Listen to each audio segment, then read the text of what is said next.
মহান বিজয় দিবস উপলক্ষে ঢাকা কলেজ থেকে ইসলামী ছাত্র শিবিরের বাইসাইকেল র্যালি বের হয়েছে। সেই র্যালির চিত্রই সরাসরি দেখানোর চেষ্টা করছি আপনাদেরকে এই মুহূর্তে বাংলাদেশ 24 এর মাধ্যমে।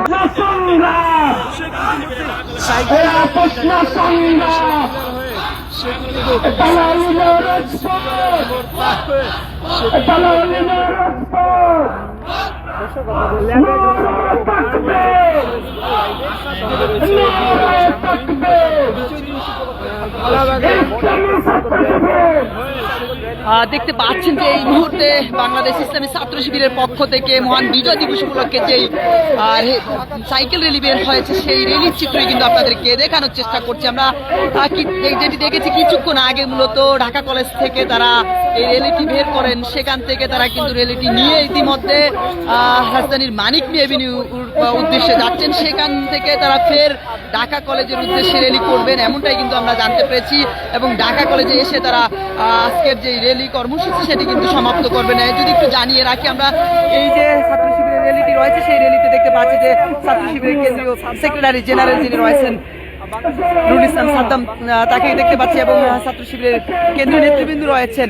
বলা চলে 4 শতাধিকের অধিক সাইকেল কিন্তু নিয়ে নেতাকর্মীরা, শিবিরের নেতাকর্মীরা কিন্তু এই বিজয় র্যালিতে অংশ নিয়েছেন। ইতিমধ্যে তারা কিন্তু স্লোগান তুলতে তুলতে সামনের দিকে এগিয়ে যাচ্ছেন, সেই চিত্র সরাসরি দেখানোর চেষ্টা করছি। একটু একেবারে শেষ পর্যন্ত দেখানোর চেষ্টা করি আপনাদেরকে।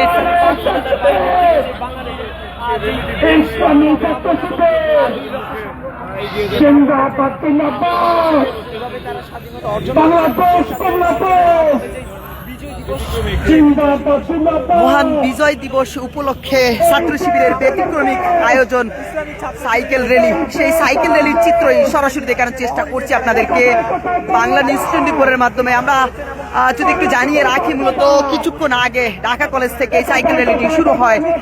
তারা যেটি বলছিলেন যে সাইকেল র্যালিটি নিয়ে তারা মানিক মিয়া এভিনিউ যাবেন, সেখান থেকে ফের তারা ঢাকা কলেজে এসে শেষ করবেন আজকের তাদের যে র্যালি কর্মসূচি। সেই র্যালি কর্মসূচিতে অংশ নিয়েছেন ছাত্র শিবিরের কেন্দ্রীয় সেক্রেটারি জেনারেল নুরুল ইসলাম সাদ্দাম থেকে শুরু করে কেন্দ্রীয় নেতৃবৃন্দ এবং প্রায় 4 শতাধিক ছাত্র শিবিরের নেতাকর্মী এই র্যালিতে অংশ নিয়েছেন সাইকেল নিয়ে। সেই চিত্র কিন্তু আমরা দেখানোর চেষ্টা করছি।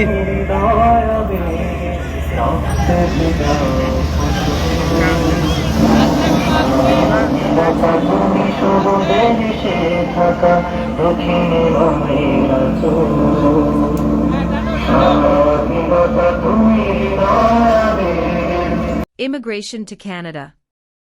We provide the best quality service and solution for Canada immigration. Please visit our website and contact for details.